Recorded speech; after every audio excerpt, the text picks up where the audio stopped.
اور جب میں نبی پاک کو دیکھتا تو حضور چہرہ پھیر لیتے. بول پڑے خواجہ غلام فرید صاحب, کہنے لگے میں ویکھاں تے میرا یار نہ ویکھے, جے میں نام ویکھاں تے او ویکھے. ایڈے نصیب کتھوں تتڑی دے او میرے وچ ویکھن دے ویکھے. غلام فریدا او بوے یار دے مریے پامیں ویکھے یا نہ ویکھے. آپ فرماتے میں سید عالم صلی اللہ علیہ وسلم کو دیکھتا تو حضور رخ انور پھیر لیتے. حضرت کعب بن مالک رضی اللہ تعالیٰ عنہ فرماتے ہیں کہ حضور کا حکم آیا کہ بیوی کو علیحدہ کر دو. بار پہلے کوئی نہیں بات کرتا, اب کہا بیوی کو علیحدہ کر دو.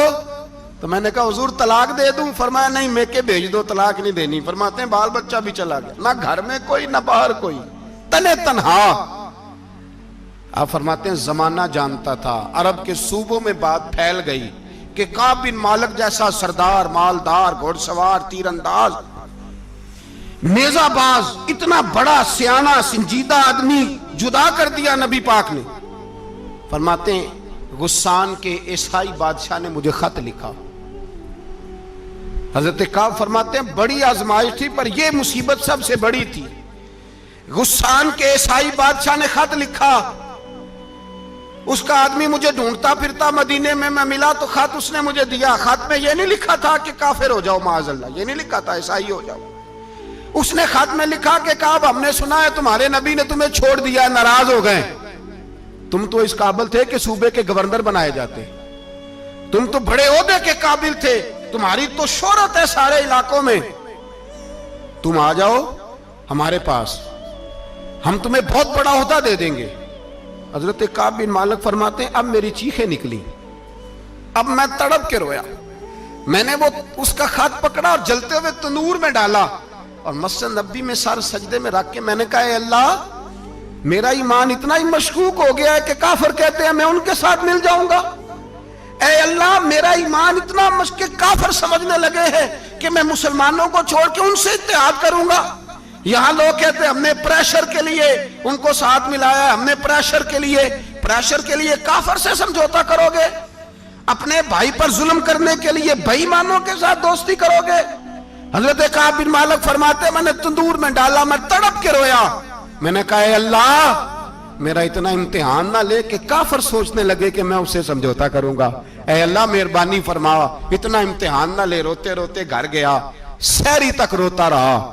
ایک آدمی دوڑا آیا, کہنے لگا کعب جلدی چل, حضرت جبریل آ گئے ہیں, اللہ نے تیری توبہ قبول فرما لی ہے, رسول پاک نے تجھے یاد فرمایا ہے, چل آ جا. حضرت کعب بن مالک فرماتے میں قدموں میں گرا اور میں نے کہا محبوبہ میرا سارا ہی مال لے لے, حضور میری ساری صلاحیتیں لے لیں, رکھ لیں سارا کچھ, مجھے وہ مال نہیں چاہیے جو آپ کے دروازے سے دور کر دے. حضور وہ دولتیں میرے کس کام کی جو آپ کے دروازے سے دور کر دے. بے نور بے چراغ جو محفل ہو پھونک دو, اعظم بلا سے اپنی وہ ہستی ہی کیوں نہ ہو, جو چیز اس کی راہ میں حائل ہو پھونک دو. مزید اس طرح کے اسلامک بیانات سننے کے لیے ہمارے چینل روشن اسلام کو سبسکرائب کریں اور گھنٹی کے بٹن کو بھی دبائیں.